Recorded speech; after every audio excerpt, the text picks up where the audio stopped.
এখন চারিদিকে মেলা, পিঠেপুলি উৎসব আর দুর্গাপুরের হাট সমস্ত দেখতে দেখতে যেন কখন মনে হয় যে মেলার মধ্যে আমরা ঠিক ঢুকবো। আর ঠান্ডার মধ্যে মেলা যেমন যেতেও ইচ্ছা করে না, কিন্তু একদিকে মনে হয় মেলাতে গিয়ে অনেক রকমের খাবার দাবারের দোকান, অনেক রকম জিনিসপত্র দেখতে পাবো। এদিকে কিন্তু আমাদের দুর্গাপুরে বসেছিল খাইবার পাস। এবার আমরা চলে গেছিলাম, 3 দিন ধরে এই মেলাটা হচ্ছিল, আমরা চলে গেছিলাম লাস্ট দিন। কিন্তু যাব না করে রাত 7টার সময় গেছি, তখন তো আলটিমেট মনে হয় সব জিনিসই প্রায় শেষের দিকে। কিন্তু আমরা কিছু কিছু খাবার, এত পরিমাণ ভিড় ছিল, লাইন দিতে হচ্ছিল যে অনেক মানে ভিড়ের মধ্যে ঠেলাঠেলি করে ঢুকতে পারিনি আমরা। আর এই দেখো, এখানে কিন্তু ফিশ ফ্রাইগুলো পাওয়া যাচ্ছিলো। এবার ফিশ ফ্রাইগুলো আমরাও কিন্তু নিয়ে নিয়েছিলাম, কিন্তু ফিশ ফ্রাইগুলো প্রচণ্ড পরিমাণ বাজে খেতে ছিল, ফিশ ফ্রাই বলো আর ফিশ কবিরাজি বলো। আর এখানে দেখো কাবাবের দোকানটাই একদম দাঁড়িয়ে থেকে কাবাবগুলো করছিল, আর আমরাও দাঁড়িয়ে দাঁড়িয়ে একটু ভিডিও করে নিয়েছিলাম। আর এই আইসক্রিমের দোকানটা, এইটা যেন অবাক করা একটা দোকান। আর এই আইসক্রিমের দোকানটা আইসক্রিমটা কী করে বানাচ্ছিল সেটা দেখে আমরা সবাই মাথায় হাত। আর অতিরিক্ত মন দিয়ে আইসক্রিম বানানো দেখছিল।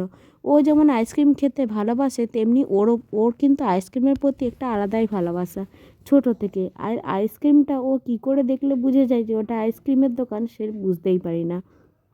তারপরে কিন্তু ওখান থেকে আইসক্রিম নেওয়া হয়েছিল। আর এই দেখো, এই একটাই পিঠে পুলির দোকান বসছিল একদম, মানে আমাদের খুঁজে খুঁজে খুঁজে খুঁজে কোথা থেকে একটা পেয়েছিলাম। আর এই দোকানটাতে প্রায় সমস্ত কিছুই শেষ হয়ে গেছিলো, শুধু ডাবের পায়েস ছিল, সেটা খেয়ে নিলাম। আর একটা দুধ পুলি পিঠে খেয়ে নিয়েছিলাম। তারপরেই দেখো, এখানে কিন্তু ফিশ ফ্রাই বললাম, ওই যে ফিশ ফ্রাই নিয়েছিলাম। এটা কিন্তু খেতে একদমই বাজে ছিল, কিন্তু কি করব, টাকা দিয়ে কিনেছি, ফেলে দেবো নাকি। আর এদিকে দেখো, ফিশ ফ্রাই খেয়েছিলাম, ফিশ কবিরাজি খেয়েছিলাম, দুটোই ফালতুজি ছিল, কিন্তু খেয়েছিলাম কষ্ট করে। অতটাও বাজে খেতে নয়, কিন্তু তাও বাজে, একদমই বাজে ছিল। মিত্র ক্যাফে তারপর ফিশ ফ্রাই নিয়েছিলাম, এটা যেহেতু মন বসেনি খাওয়ার পরে। আর এদিকে দেখো, এখানে কিন্তু চায়ের দোকান বসছিল। আর মেলাতে ঠান্ডাতে গেলে চা খেতে কিন্তু বড্ড ভালো লাগে, তার জন্য কিন্তু চায়ের দোকান থেকে 1 কাপ চাও নিয়ে নিয়েছিলাম।